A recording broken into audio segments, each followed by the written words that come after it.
Hello Hattrick fans, it's finally time for a new episode in the Let's Play Hattrick series in San Marino with Untitled. It has been a little longer than I would have liked since the last episode. It's been busy outside of Hattrick, sometimes you gotta prioritize, but now we're here, ready with a new year and a new episode.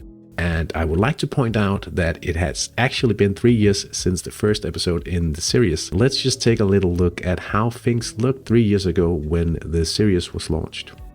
I created this team on the 1st of January.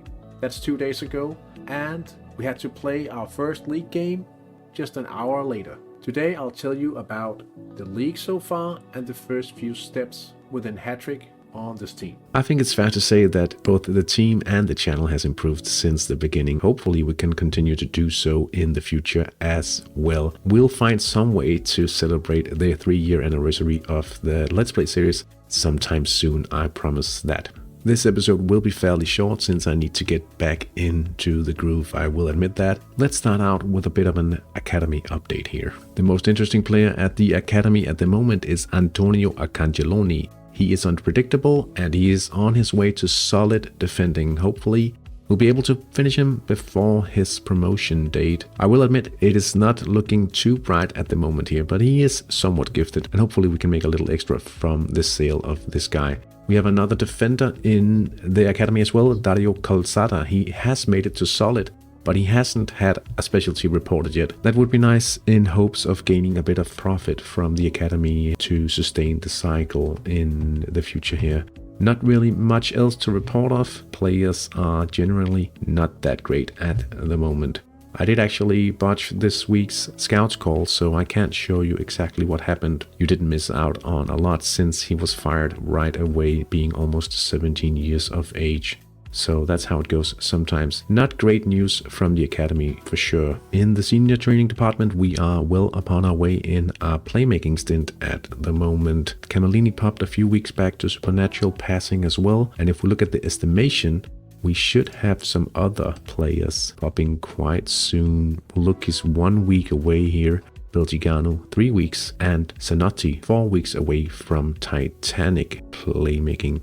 We will have to start looking at balancing a buying plan, because if we look at the training planner here, you can see we have 12 weeks left of playmaking, and that's fairly straightforward. We can train our core players and we can train the 2 defenders, Andras Sorcic and Benton, at the 50% slots. That is a no-brainer at this point, but the problem coming up, and it's a positive one, is these 14 weeks of scoring. We need to train our players in scoring to finish off special events and also generate a little extra attack rating. It will not be as effective as passing training. It will help a little bit. We also need to give Volukis a little bit extra of scoring.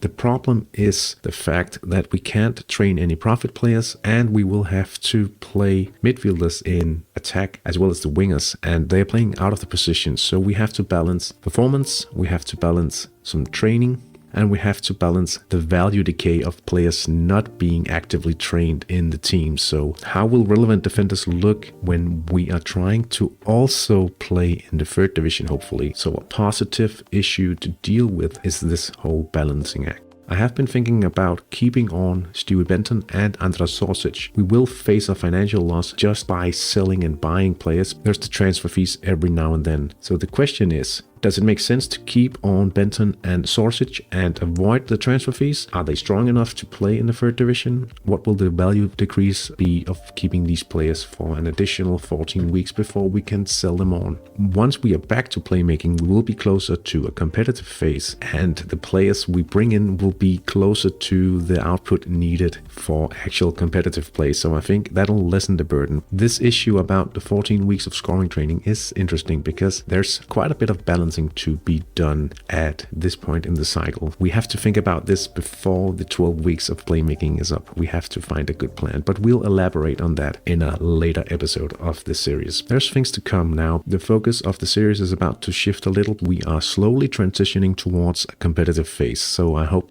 This will be interesting for viewers who have been along for the ride of a lot of training. Now slowly the focus is changing in the series. I'm looking very much forward to this myself. The hunt for promotion is on, and on Sunday evening we played at home against BK's Union Belize in the league. One of the few remaining human opponents this season, so we were happy to win 5-0 in this one. Initially we had a little trouble getting the chances, and BK's Union Belize had 3 opportunities before Girolamo converted a penalty in the 24th minute. That was followed up by Notti's goal from the left 41 minutes into the game. If you look at the attack ratings, you'll see that we had a very nice conversion rate on this evening. In the second half, Daugvilas Volukis scored a brace in minute 47 and in minute 70 before Belgigano finished up things in the 71st minute. Just a minor injury for Bledvoski as negatives in this one, so fairly pleased with this result. In the league, that means we are still perfect in our record, 5 wins from 5 matches, scoring 23 goals in the process and only conceding once. A very nice result for us in the match between Lokomotiv Ladendicht and the Unknowns, as it ended 2-0 for the home team.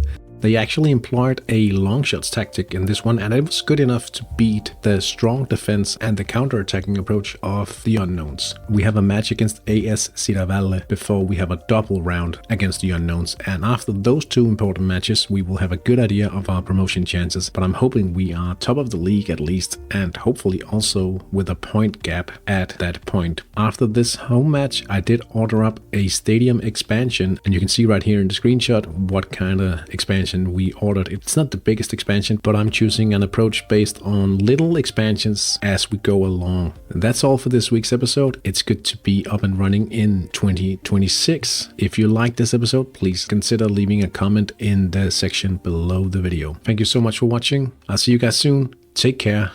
Bye.